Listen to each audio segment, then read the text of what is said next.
নমস্কার বন্ধুরা, আজকে আমি নিয়ে এসেছি এঁচোড় বিরিয়ানি। এটা আমি সম্পূর্ণ নিরামিষভাবে বানিয়েছি।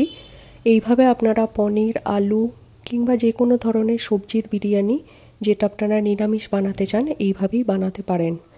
আশা করছি আপনাদের ভিডিওটি ভালো লাগবে। ভালো লেগে থাকলে ভিডিওটি লাইক, শেয়ার আর কমেন্ট করবেন। আর যদি এখনও পর্যন্ত সাবস্ক্রাইব না করে থাকেন প্লিজ সাবস্ক্রাইব করে পাশে থাকবেন। আর যদি ফেসবুক পেজে থাকেন তাহলে আমার পেজটি ফলো করে দেবেন। চলুন দেখতে থাকি।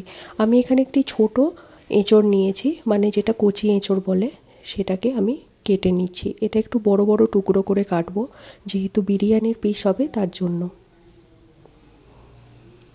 সেই জন্য আমি ছুরিতে একটু তেল লাগিয়ে নিয়ে একটি কাগজের উপর রেখে কাটছি, যাতে আটাটা এদিক ওদিক না লেগে যায়। আপনারা এটা বড় এঁচোড় দিয়েও করতে পারেন, যেহেতু আমি ছোট এঁচোড়টা পেয়েছি, এর টেস্ট বেশি ভালো হয়, সেই জন্য আমি এটা নিয়েছি। এরপর আমি এঁচোড়গুলো বড় পিস করে নিয়ে প্রেসার কুকারে হলুদ আর লবণ দিয়ে সেদ্ধ করে নেব। আগে সেদ্ধ করে নিলে রান্নাটার টেস্ট খুব ভালো আসে, এঁচোড়টা খুব নরমও হয়। সেদ্ধ করে নেওয়ার পর আমি এখানে কলা পাতা নিয়েছি, যেহেতু আমি কলা পাতার মধ্যে বানাবো সেটাকে আমি সেঁকে নিলাম একটু। এরপর ভাতটা বানিয়ে নেব। জলের মধ্যে লবণ আর গোটা গরম মশলা, এলাচ, লবঙ্গ, দারচিনি, তেজপাতা আর স্টার অ্যানিসের একটু টুকরো দিয়ে দিয়েছি। আপনারা যেটা পছন্দ হবে সেটাই দিতে পারেন। বিরিয়ানি বানাতে যা যা দরকার হয় গরম মশলার, সেটা সবটাই দিতে পারেন। এরপর আমি চালটা দিয়ে দিয়েছি। চালটা আগে থেকে ভিজিয়ে রাখার কোনো প্রয়োজন নেই, চালটা গোটা গোটা থাকলেই হবে। আমি এখানে 100% ভাতটা সেদ্ধ করে নিয়েছি। এরপর কড়াই গরম করে ঘি নিয়ে তার মধ্যে টমেটো, আদা আর কাঁচা লঙ্কার পেস্ট বানিয়ে সেটা দিয়ে দিয়েছি। আপনারা যেরকম ঝাল খেতে পারবেন সেইভাবেই লঙ্কাটা দেবেন। আর আমি এখানে কয়েকটা গোটা কাঁচা লঙ্কাও দিয়ে দিচ্ছি। এরপর দিয়ে দেব দুটো শুকনো লঙ্কা। যেহেতু এটা নিরামিষ হচ্ছে তাই জন্য পেঁয়াজ রসুন কিছুই ব্যবহার করব না। তবে আপনারা ভেজ, নিরামিষ ছাড়া যদি শুধু ভেজ খেতে চান সেক্ষেত্রে আপনারা পেঁয়াজ রসুন ব্যবহার করতে পারেন। আগে থেকে সেদ্ধ করে রাখা এঁচোড়ের পিসগুলো দিয়ে দেব।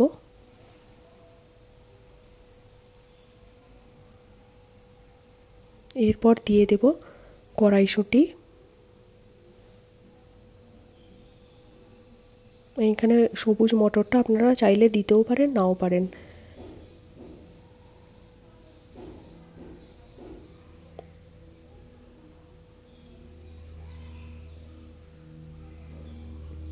এরপর এক এক করে মশলা দিয়ে দেব। একটু হলুদ গুঁড়ো দেব, কাশ্মীরি লঙ্কা গুঁড়ো দেব আর দেব বিরিয়ানির মশলা। কাশ্মীরি লঙ্কা গুঁড়োটা আপনারা যতটা তরকারিটা লাল করতে চান সেইভাবেই দেবেন। আমি এখানে আলাদা করে কোনো লঙ্কার গুঁড়ো আর দিলাম না, যেহেতু আমি কাঁচা লঙ্কার ঝালটা ব্যবহার করছি তার জন্যই। বিরিয়ানির মশলা আপনারা যে কোনো কিছু দিতে পারেন, বাড়িতে বানিয়েও দিতে পারেন, আবার বাজারে যে মশলা কিনতে পাওয়া যায় সেটাও দিতে পারেন। শুধু খেয়াল রাখতে হবে কোনো রকম পেঁয়াজ রসুনের গুঁড়ো যেন না থাকে কোনো কিছুতে। আপনারা এটা চাইলে ভগবানকে ভোগও দিতে পারেন, যেহেতু এটা সম্পূর্ণ নিরামিষ হচ্ছে তার জন্য। এরপর এখানে একটু উষ্ণ গরম জল দিয়ে দেব। মশলাটা ভালো করে কষিয়ে নিয়ে তবেই জলটা দেবেন।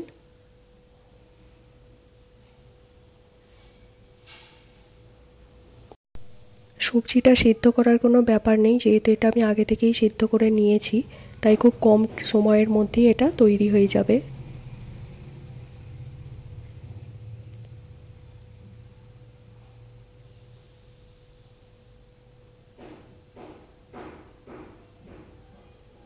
ঝোলটা যখন ফুটে উঠবে তখন এর মধ্যে পরিমাণ মতো লবণ আর একটুখানি মিচড়ির গুঁড়ো দেব।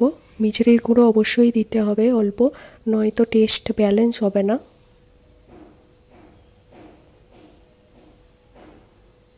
একদম অল্প পরিমাণে আমি মিচড়ির গুঁড়োটা দিলাম।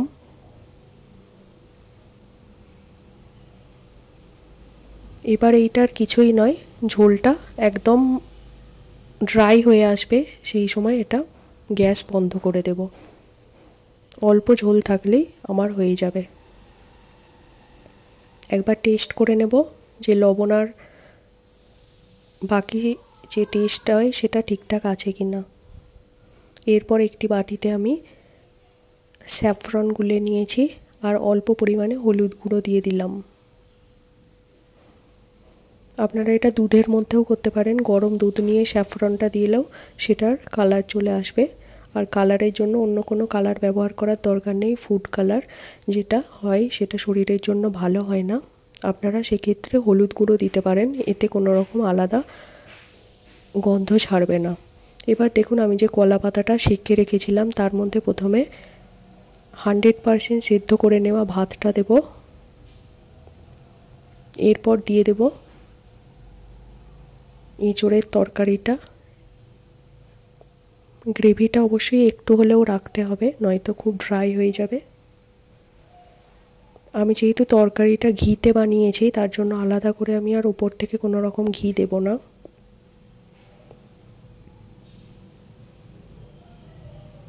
ভয় পাওয়ার কিছু নেই, আমি এখানে অল্প ঘিতেই বানিয়েছি।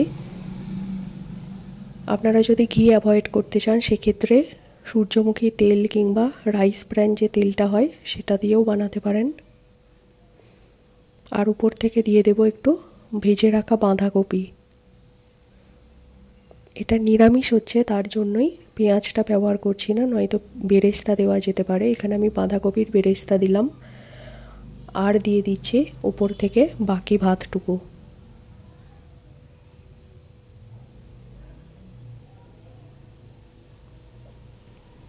উপরে আরেকটু বাঁধাকপি ভাজা দিয়ে দেব। বাঁধাকপিটারও খুব সুন্দর টেস্ট আসে।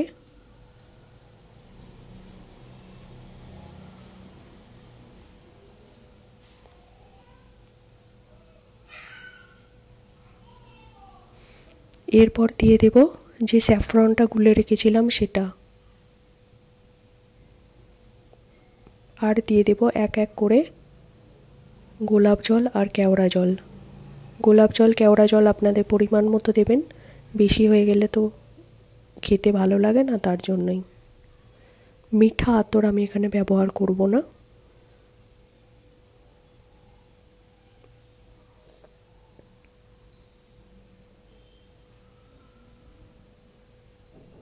এইভাবে আপনারা বড় কলা পাতার মধ্যেও পুরো ভাতটা বানাতে পারেন, আবার একটা একটা পাতা নিয়ে অল্প অল্প ভাত করে এক একজনকে সার্ভ করা যাবে সেইভাবেও বানাতে পারেন। এবার আমি কয়েকটা কাঁচা লঙ্কা উপরে দিয়ে পাতাটা ভাঁজ করে বেঁধে দেব। পাতাটা ভাঁজ করে বেঁধে দেওয়ার পর তাওয়াতে আমি 5 মিনিট এটাকে এপিট ওপিট করে সেঁকে নেব। অল্প আঁচে সেঁকতে হবে, নয়তো ভাতটা পুড়ে যেতে পারে পাতার মধ্যে হলেও। ঢাকনা বন্ধ করে আপনারা সেঁকে নেবেন, ঠিক সার্ভ করার 5 মিনিট আগে করলেই হবে। আমি যেহেতু ভাতটাকে 100% সেদ্ধ করে নিয়েছিলাম তার জন্য বেশিক্ষণ সেঁকার প্রয়োজন নেই। তৈরি হয়ে গেলে গরম গরম পরিবেশন করবেন। ধন্যবাদ।